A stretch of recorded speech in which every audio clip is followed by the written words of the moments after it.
supaya menjaga kedisiplinan. Dan orang harus fokus untuk belajar agar apa yang orang pelajari boleh benar-benar orang mengerti, bukan cuma masuk telinga kanan keluar telinga kiri. Nah, hari ini orang mau belajar tentang mata pelajaran bahasa Indonesia tentang cerita non fiksi. Adik-adik ada yang sudah tahu apa itu cerita non fiksi? Ada yang tahu? Siapa pernah baca dulu cerita di buku sejarah? Pernah baca toh? Cerita yang ada di buku sejarah itu yang merupakan cerita non fiksi. Kalau cerita fiksi, cerita yang hayalan, berarti ceritanya nyata toh?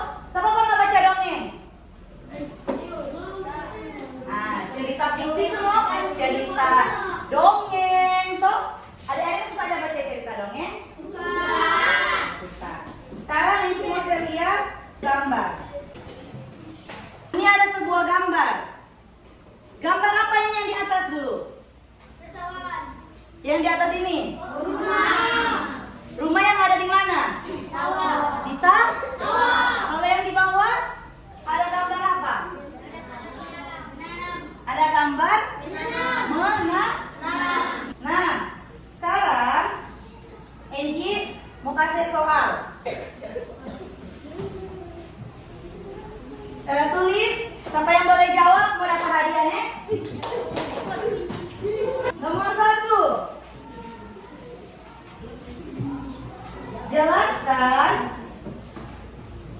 perbedaan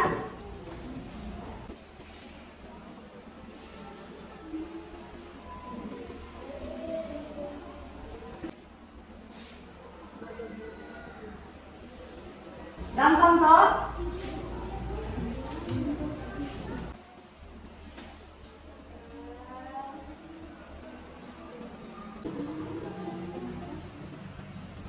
Kira-kira adik-adik boleh paham apa itu cerita fiksi dan cerita non fiksi? Paham. Sebelum kamu mengakhiri kelas, coba dah sebutkan apa itu cerita fiksi. Cerita fiksi, cerita khayalan. Betul sekali, cerita fiksi cerita yang berbentuk Khayal. jadi dia bersifat cuma rekayasa atau sesuatu yang tidak nyata. Kalau cerita non fiksi, Cerita yang diangkat dari kisah nyata. oke, pintar 100. Cerita non fiksi berarti cerita yang nyata. Jadi bedakan ya non fiksi dengan fiksi. Kalau yang cerita fiksi, contoh cerita apa? Dongeng, ya dongeng si kancil toh. Kita fiksi. Kalau contoh cerita non fiksi, kisah nyata, kisah atau cerita sejarah. Itu cerita apa? Non fiksi atau cerita yang nyata. Boleh kan itu? Boleh sepaham ini semua? Boleh. Orang semua akhiri sampai kelas. Enji mau minta adik-adik yang mesti selalu rajin Belajar. di rumah. Di sini semua punya cita-cita toh? Supaya itu cita-cita mau